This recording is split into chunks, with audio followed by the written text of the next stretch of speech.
Dr. Padalino, Yes. my wife said thank you very much. Okay, we are live. Okay, we are live. The letter that Call the went out meeting to today. order at Okay, 4:04. good. Would the clerk call the roll, please? Reverend Childs. Here. Dr. Jacobowitz. Here. Ms. Jordan. Here. Mr. Lamb. Here.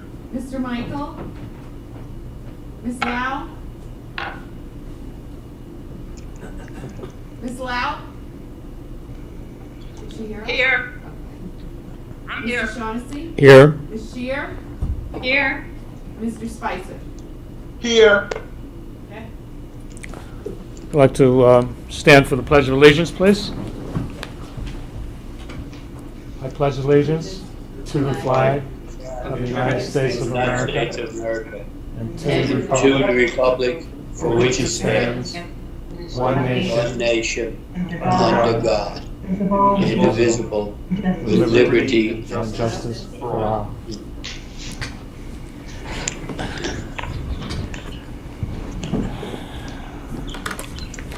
We are operating under a suspension of policies 1230, 2310, 2320, and 2342 regarding public attendance at meetings, video conferencing, and public participation at meetings for until the state of emergency no longer exists in New York State due to COVID-19. There's no executive session, no need for executive session tonight. So we'll go directly to the superintendent's report. Dr. Padalino? Okay, just very brief superintendent's report. We have, on the agenda tonight, we have our annual district budget to be voted on by the board, and as well as our property tax report card. I did give a presentation on our last meeting about the budget, and just to quickly kind of review that again for you, as I know you're going to be voting tonight. I think the highlights of this budget continue to be the same. The goals were a little different this year. Maintain our student programs, avoid layoffs, keep our people employed, make sure any of our reductions are made through attrition, remain at or below the tax levy limit, and one of the things that we're really concerned about is ensuring the future of the Kingston City School District. This budget does those things, and I think we will be able to deliver the education to our students that they've expected and that we've put into place over the last few years here. The future's uncertain, we know that, but with all we can work with is what we know, and what we know right now. This budget will maintain all of our student programs. Parents have asked, AP programs, sports, extracurriculars, they are all in this budget. Continues our commitment to small class sizes at the elementary, which is something we think is very important. Helps us, keeps us moving forward in our technology, our technology department, and we've learned a lot over the last 8 weeks of how important it is that we keep moving forward in technology. Maintains our pre-K program and our dual language program that we started last year. 7 years in the making to create that program. We were able to keep it with this budget. And also our focus on SEL, CRE, mental health, and restorative practices. All of those initiatives continue in place, and we stay at the tax levy limit, which obviously that's something that's important to our taxpayers. Finally, no layoffs for any of our faculty, our staff, our maintenance people. There were no layoffs in the Kingston City School District based on this budget. So I present to you the budget that was put together with the central office and the administration here. And if you have any questions, we can answer them at this time. And as I said, Beth Woodard and Alan Olson are here with us in the room.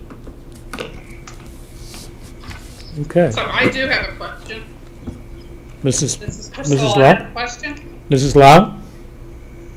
Yes, I noticed on page 18 that the instructional coaches aren't listed. Are we having them next year? Instructional coaches, what we're doing, part of this budget is we're taking 6 of our instructional coaches are going back into the classroom. They will be filling positions that were vacated through retirement, 4 of our instructional coaches, we've moved into the federal funded programs, which is not part of our regular budget. They will, Okay. one of them is one of our tech coaches, and then we have an English coach, a literacy coach, and a math coach. And working together with the teaching and learning department, our focus is to put those coaches in our schools of highest need, really our CSI schools, our schools that have the highest level of accountability to help the teachers and the students in those buildings. Okay, thank you. Well, Dr. Catalino, this budget, I really appreciate you not having to make layoffs, but this budget is predicated on everybody working full-time, correct? correct. Thank you. I actually Dr. have, Pat, go ahead, Reverend. I'll ask now well, after you. no, all I was saying is that I just think it's a great job that's been done, that we're able to not cut any programs, that we're keeping all our employees, and it's just great. So I appreciate the work that's been done. Thank you. I would echo that. I think, we've always said as a board that we want to make sure that we can maintain our programs and keep class sizes small and then continue the kinds of programs that have been important to us, like the dual language and pre-K, and I'm glad we're able to do that. My question is kind of broadly about the look back process and how, kind of what the plans are to accommodate a look back if in fact our revenue is reduced sometime in the future. Yeah, we're kind of blind on that right now. We don't know what the look back's going to bring. We don't know what the calculation the state is using for reducing aid as far as around schools. I mean, there's been several scenarios bandied about, but I think that if they're looking at reducing equally, that doesn't make sense. Are they looking at districts with higher need having a lower reduction? So we don't know exactly where we will be if and when the look back reduces our aid. But we have developed really 3 other scenarios, 3 other levels of efficiencies and within the budget if we have to make reductions. Each one of them, obviously, the first tier would be a little less painful than the second and the third tier. We get into a 20%, 15 to 20% reduction in state aid. Obviously, that's a serious number. That's your $6 million kind of thing. So, but we've kind of staged it down to that, knowing where we could cut. If we had to cut a little more here again, then we are getting into things that we didn't want to do away with. We are getting into some programs. We are looking at maybe some layoffs. But again, with increasing reduction in aid will come increasing hardship, obviously, and an increasing difficulty for us to achieve the goals that we want to achieve. But I think we are positioned well. I'm hopeful that we will not receive a huge reduction in aid, but we're prepared to do the things we need to do if that happens. Okay, I just wanted to make sure, and I'm not surprised to hear that there's planning for that may happen, and I also want the public to understand that that's in the cards and that's out there and it's a possibility. Yeah. That may happen, and that it would be something that happens to school districts across the state, that it's really out of our hands. Yeah, as I've said, many times to board members and other places where I've spoken to people, I mean, not places because no one's going anywhere, but in other venues, we're really voting on a budget now that may not be the budget that we live with when we operate our school next year, and we enter September or October or whenever we enter again. But we're going to enter in September regardless. But this budget may not be the budget that we live with, the budget that we vote on, and the budget that the voters vote on. It may not be the budget we have to live with. So just one more quick question on that same topic, and then I'll move on. So one look back was to be today, which was part of the waiting, and then when is the next one? Do you know what the timing is? I believe the next one is July 1st. I believe that's the Okay. next. That's the end of the quarter? I believe it's the end of the quarter. So today's look back, did they announce the look back today? No, they did not announce the look back today, and from what I'm hearing, we probably will not hear what the look back reduction in aid is probably till middle of June. So that Okay. would even be after a budget vote. But again, no one really knows. I mean, they're operating on their their calendar and what they need to do, and they'll let us know when they let us know. I know that they're working on it, and they know what the reduction in state revenues are, but they have not plugged it into a formula for how they would reduce school aid. And for their, not in their defense, they have to look at reduction of all aid categories throughout the budget. So it's not just us. Everyone will see reductions. A lot of it will depend on the federal government. The House of Representatives, I believe, today is voting on a $3 trillion aid package. A lot of that will be for state and local governments, I believe. That's very much up in the air. I don't think anyone in Washington will want to see school aid cut across the country. So we can keep our fingers crossed about that. Now, my understanding is, with the look back, the first period ended April 30th is the quarterly receipts for the 3 months ending April 30th. Right. And there are 2 more periods after that, is that right? Correct. And do you know when those are? I think it's the end of July, Okay. and then into, what would that be? That'll be the end of October. October. Okay. And it looks like Paulino, Yes.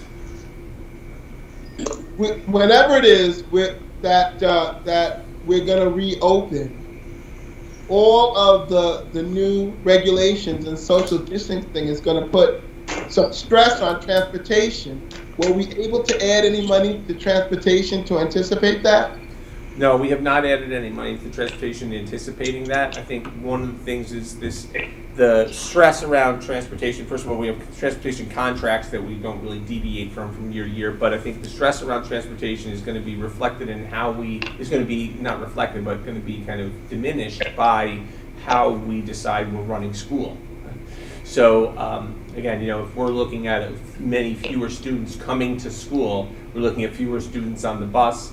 One of the expenses we may have to look at in those areas are monitors on the buses to, give kids masks, to make sure kids are sitting every other seat, those kind of things. There's a lot of talk going on and a lot of guidance supposedly coming through for us, whether it be on transportation or classrooms, how we can manage in a socially distanced environment in schools, on school buses, and all those things. But yeah, I think our overall, our expenses around transportation will probably remain pretty steady. Good. Okay. I have another question. Yes, Priscilla? Okay, on page 30, it says visually hearing impaired physical therapist. It seems to be a drop there. What's with that? 75,000 compared to 327,000? That was a district personnel, and that person retired. We'll be outsourcing that to BOCES from this point forward. Oh, okay. Okay, thanks. I hate to interrupt, but Mr. Michaels is having connection issues and he would like to participate in the meeting, so I'm going to call him and put him on speakerphone. that's fine. Also, No, that turns into a. yeah, I don't know, but at least I can put him on We have speaker here. We'll have to learn how to, Also shifted a couple of physical therapists. I have a question about an increase in the line for the Board of Education, which I know there's been some conversation about, and it looks like Board Docs has increased its cost. I'm told that that's actually is another service, and I was just hoping someone could explain that for the public, what that increase is. Actually, that cost is not just Board Docs. Board Docs is part of that cost. The other part of that cost is NTS, which is our election support that we now use. Actually, without them this year, we'd have a very hard time having an election. So they assist us with our ballots, with our mailings, with our organization of our elections. So why are they not showing up in the budget this year, but they're only showing up next year? Because we had to make transfers in this year. We didn't have them. We didn't bring them on until this year, so we had to make transfers within the budget to bring MTS on. Okay, so in the end, it's not really that much of an increase. We're using them because we need them this year for the ballots, and we'll continue to work with them next year. Correct. it may be that, who knows what next year may bring. I Well, mean, that's kind of our thinking. we may have mail-in ballots next year as well. Hopefully, we won't have to send them all out, but. Mr. Michael, can you hear us? Yes, sir. Okay. I'm listening. Okay, Mr. Michael has joined us via phone. One comment that I would like to make about the budget is that I'd like to thank the administration. I think they made very prudent use of reserve funds. Significant increase this year, but most of it in reserve funds that had been already set aside for a particular purpose. So I don't think it'll have a horrendous impact next year. But we've been able to use those reserve funds to maintain the program going forward without going over the tax levy limit. So thank you for that work. And where does it leave us in terms of reserves for next year? Well, that's a more complicated question than it seems. Around where our reserves are, we will have, we will maintain our 4% unreserved fund balance, and again, our other reserves still remain, well funded. Obviously, we've had to take some out of there to make some of these things happen, but they still remain well funded. We're still positioned as far as our reserves to do what we need to do with those. I mean, our tax tertiary reserves are always one that we talk about, because we have a real exposure there. So we have retirement reserves, those kind of things. Those are all still funded well enough to be able to take care of what we need to take care of and maintain our 4% unreserved fund balance. Okay, thank you. One of the reserves money was taken from the employee retirement reserve. The goal in the employment retirement reserve was 2 to 3 years worth of contributions, and we were at the 3-year mark, I believe, or over the 3-year mark previously. So a reduction was made in those reserves. And then another reserve was the funds from the sale of Sione, is that correct? Yes. Yeah, the funds from the 3 buildings that we had sold, Sione, Sophie Finn, and Xena, are all in, the board voted to do this last year. We put them all in a tax reduction reserve. So each year, over the next several years, we take a piece of that and put it towards the budget to make sure that we can keep our taxes below, at or below the tax levy limit. So that's part of the reserve that, again, the board voted to put in place last year when we received that $4.1 million or $3.7 million for the Sione building. So that was a way. So basically, what we did was we took the money that we received from selling those buildings, and we're giving it back to the taxpayers just over a period of time. I think we're doing over 7 years, right, Ms. Woodard? 10 years. So we're doing over 10 years. So part of that will go into the tax, to reduce the tax levy every year for the next 10 years.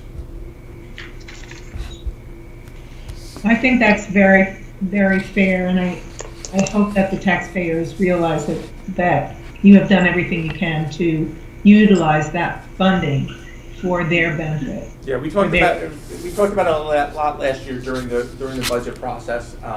That we wanted to make sure people knew that the money that we sold buildings that are public property, and we're giving that money back to our taxpayers. And I hope the taxpayers realize that you've made efforts to try to utilize existing staff to fill some needed openings, because I really think it's important that the public understand that we appreciate the hardship that they are going through, and that the school district is doing everything that they can to compensate where we can, so that we don't drive costs up beyond where they have to be. So there might be things that we would love to do, but we can't this year because everybody is kind of having to make sacrifices. And I think that the schools have done a great job trying to alleviate some of that stress. So I appreciate that. Dr. Padalino, Yes. when looking at the school lunch program, now my question is, if we're going in smaller groups, have we set aside enough money? Because we still have to feed those other children that aren't in school on those days. Do we have that set so that we have funding to be able, and personnel to be able to get those lunches to them? Yeah, the school lunch program actually operates outside of our budget. They're kind of their own little business running within our school district. Now you see some things in our budget for them. Mostly that's charges we charge them for operating within the school district. But we have, yes, we're still working to expand and to improve our planning as far as feeding students from now until whenever we need to. But yeah, we as funding as far as they're concerned, I mean, we are, this has been, this process and these last 8 weeks have been expensive, obviously. But we have the staff that we need, we can get the supplies that we need. The distribution is always an issue in these situations, so we're working on that to try to improve that as well. But we're well positioned to handle the food service for our students, yes. We get state reimbursement for the meals that we're providing Federal now. reimbursement, yes. State and federal reimbursement, and that will continue next year. I have a kind of another general question. If this budget isn't passed, then we will go to a contingency budget. Can you talk a little bit about the implications of that? Yes, I mean, going to the contingency budget is not as well understood as you think it is. I mean, obviously many people think it is. They think it just goes to a certain level and you make those cuts.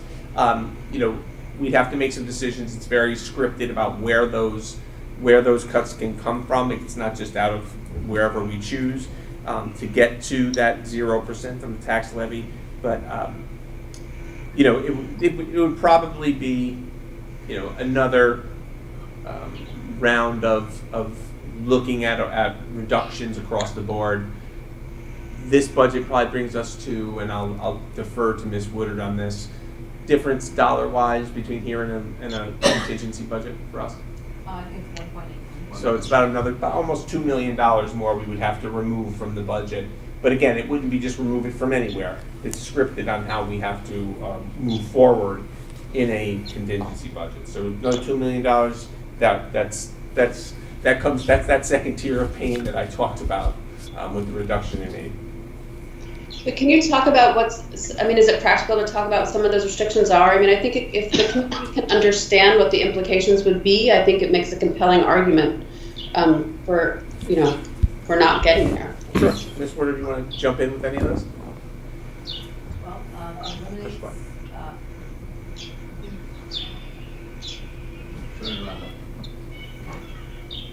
the use of public buildings is eliminated, correct? Equipment purchases, unnecessary equipment purchases, renovations and repairs are removed.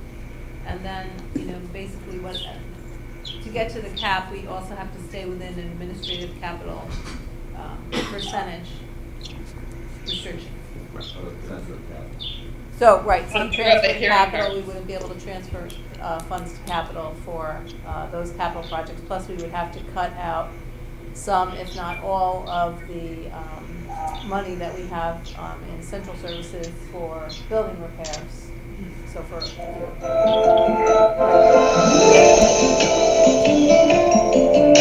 Stop. Are we dancing? We can't hear her, Dr. Catalino. Okay, Can you so summarize what you just said? Ms. Woodard's I don't glad know. she couldn't hear you for some reason. So we would have to reduce, basically, materials and supplies would be zeroed out. Maintenance, repairs would be zeroed out. Equipment and supplies would be zeroed out. So, which are the 200 codes in the budget that right. we're looking at. So if you're looking at anything in the 200 codes for our equipment, those would have to be zeroed out. Again, unnecessary repairs, that weren't emergency repairs, so those would be zeroed out. So you have different things that we'd be taking away from for each category. And then there's also a calculation within the administrative portion of the budget that would reduce the percentage of spending in that area. An administrative budget doesn't mean administrators, it means how we operate the whole school district. Beth, which one did I miss? Well, so in essence, the stuff that's, So in essence, the stuff that's prescribed is probably, 400,000 to 600,000. The other 1.2 million is a little bit more the mix of everything, but keeping within those percentages, within certain percentages of administrative, instructional, and such that Dr. Palino was referring to. So it could have an impact on our class sizes and programming. Oh, it definitely would have an impact on our class sizes and our programs, yes. And I think that's important for the public to understand. Yes. I mean, yes, Mr. Michael? I see that we have about 1% increase of the student enrollment for the year. What is our projections for the next couple of years, whatever? Do you expect a bigger jump?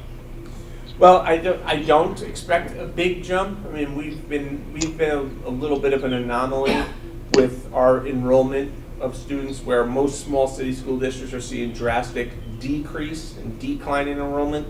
We're seeing a modest incline or increase in enrollment, but not to the point where I think we don't have the faculty, staff, classroom space, etc., to deal with that.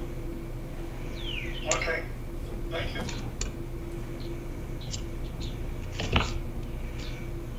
Okay, I guess I'll ask another question. This is Priscilla. Yes, Mrs. Lau? Autism program. The management need seems to have more than doubled. Now, could you tell me about that, and also the related counseling, related occupational PT and speech therapy? On page 28. And we're just getting to 2251.49 budget code. Yeah, those are BOCES code. Yeah, those are BOCES programs. Again, the increase in our students. One of the things that, from difference between last year, 2 years, let's say last year's budget, we ended up going over in our special education budget by a significant amount. Over $1 million over that. So last year when you saw a budget, it did not have that number in there. This year we made sure that we accurately looked at what we spent last year in 1920 and budgeted for that moving into 2021. Whereas when we looked at, in 1819, we didn't expect, when we budgeted, we didn't expect this increase in special ed that we really experienced this year. So so you'll see across the board with special ed codes, you'll see significant increases, whether they're BOCES or in district. Well, especially with the autism program, Yes. seems to be rather high. Yeah, the autism program is one. But that's all through BOCES?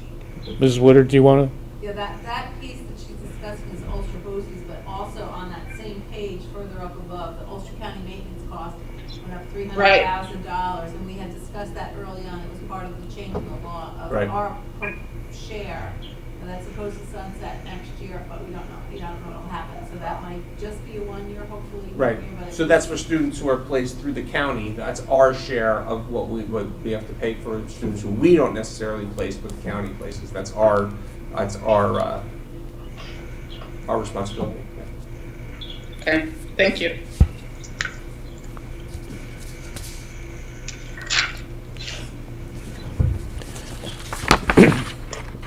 Other questions?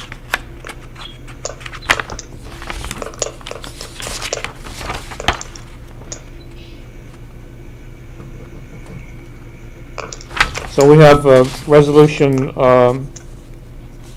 B60, the annual school district budget. I guess actually we should have moved it before we discussed it, but that's okay. I'll ask for a motion to adopt, to approve B60, the annual school district budget. So moved, Nora.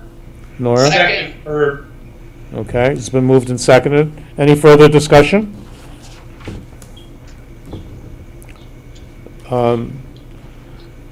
I'll call the question. Could we have a roll call vote, please? Yes. Ms. Lau? Yes. Mrs. Shaughnessy? Yes. Reverend Childs? Reverend Childs? Did we lose him? He's there. He said yes. Oh, Yes. Mr. Michael? Yes. Ms. Jordan? Yes. Ms. Shear? Yes. Mr. Lamb? Yes. And Mr. Spicer? Yes. the vote is 9-0. It's unanimously adopted. The next resolution is B61, the property tax report card, as in the agenda. There have been no changes to the annual school district budget, which we just adopted, so I don't think there will be any changes to the property tax report card. May I have a motion to approve B61, please? So So moved. moved. Second I that. second. It's the clerk's decision. I second it. Oh, okay. We'll make sure that's recorded. Check the minutes. Any discussion about the property tax report card? I'll move the question. May we have a roll call, please? Mr. Spicer? Wow, called first. Yes. Mr. Lamb? Yes. Ms. Shear? Yes. Ms. Jordan? Yes. Mr. Michael? Yes. Reverend Childs? Yes. Mr. Shaughnessy? Yes. Ms. Lau? Yes. Dr. Jacobowitz? Yes. Okay, the vote was 9-0, unanimously adopted.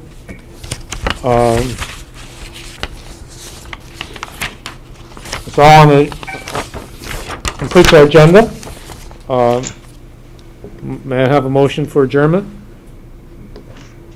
So moved.